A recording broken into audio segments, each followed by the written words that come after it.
بسم اللہ الرحمن الرحیم۔ یہودیوں نے آ کر حضرت عمر ابن الخطاب سے مباحثہ کیا، یعنی یہودیوں نے حضرت عمر رضی اللہ عنہ سے کہا کہ ہماری توریت بہتر ہے تمہارے قرآن مجید سے۔ حضرت عمر نے فرمایا کہ ہمارا قرآن مجید بہتر ہے تمہاری توریت سے۔ اس کے جواب میں یہودیوں نے کہا کہ حضرت یوسف علیہ السلام کا قصہ توریت میں مذکور ہے اور آپ کے قرآن مجید میں نہیں ہے، اور حالانکہ وہ بہتر قصوں میں سے ہے۔ حضرت عمر رضی اللہ عنہ اس بات کو سن کر بہت ہی زیادہ رنجیدہ و غمگین ہوئے اور رسول خدا صلی اللہ علیہ وسلم کے پاس آئے مناظرہ کا حال بیان کیا۔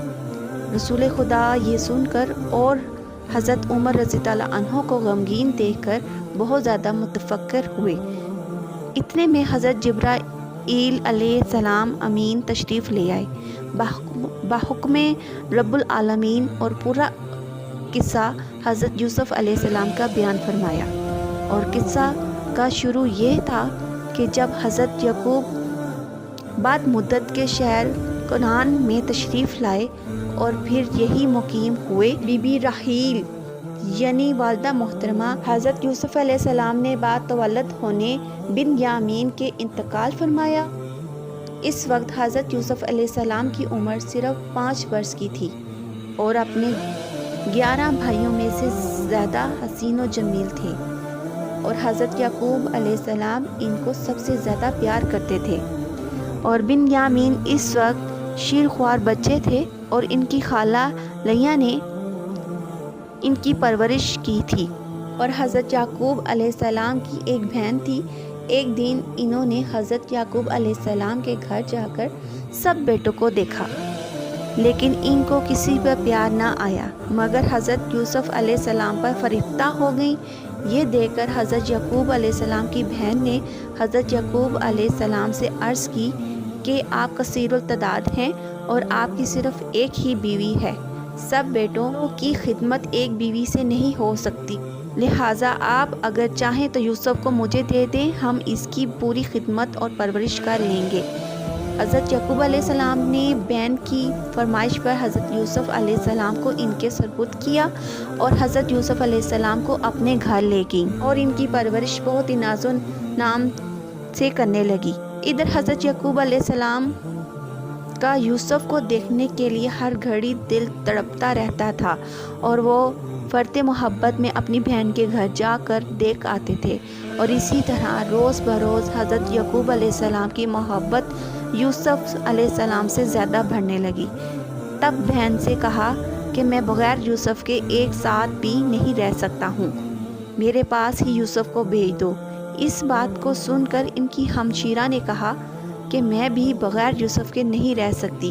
اس پر حضرت یعقوب علیہ السلام نے فرمایا کہ اچھا ایسا کرو کہ یوسف ایک ہفتہ تمہارے پاس رہے اور ایک ہفتہ میرے پاس۔ انہوں نے کہا اچھا پہلا ہفتہ میرے پاس رہے گا۔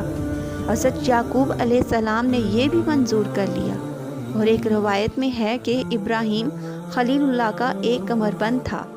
حضرت یعقوب علیہ السلام کی بڑی بہن کو وہ کمربند اپنے دادا کی میراث سے ان کے حصے میں پہنچا تھا، اور اسی کمربند سے حضرت ابراہیم علیہ السلام نے بروقت قربانی حضرت اسماعیل علیہ السلام کے ہاتھ پاؤں باندھے تھے۔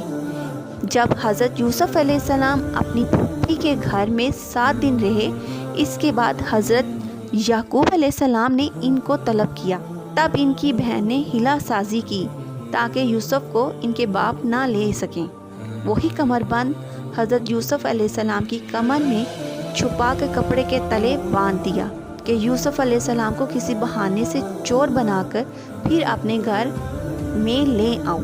اور اس وقت کی شریعت الہی میں یہ قانون تھا کہ جو کوئی کسی کی چیز چراتا اور وہ پکڑا جاتا تو وہ شخص صاحب مال کا غلام ہو جاتا۔ بس بعد 7 دن حضرت یعقوب علیہ السلام نے حضرت یوسف علیہ السلام کو منگوایا۔ پھر ان کی بہن نے حیلہ کر کے یعقوب علیہ السلام سے آ کر کہا کہ میرے باپ کا کمربند گم ہو گیا ہے، اور یہ یقین ہے کہ یوسف علیہ السلام کے ہمراہ جو لوگ تھے انہوں نے چرایا ہے، لہٰذا آپ سب کو حاضر کیجیے۔ ہر ایک سے جھوٹ موٹ پوچھ کر حضرت یوسف علیہ السلام کے پاس جا کر ان کی کمر سے کمر بند جھٹ کھول ڈالا اور کہا کہ یوسف میرے پاس مجرم ہوا اور اب وہ 10 برس میرے پاس قید رہے گا اور ہماری خدمت کرے گا۔ یہ حال دیکھ کر حضرت یعقوب علیہ السلام نے خجالت کی وجہ سے اپنی بہن کو یوسف کے لے جانے کی اجازت دے دی۔ بعد 2 برس کے ان کی خواہر نے وفات کی۔ پھر بعد وفات اپنی بہن کے یوسف کو اپنے گھر واپس لے آئے اور سب فرزندوں سے زیادہ حضرت یوسف کو عزیز رکھتے تھے۔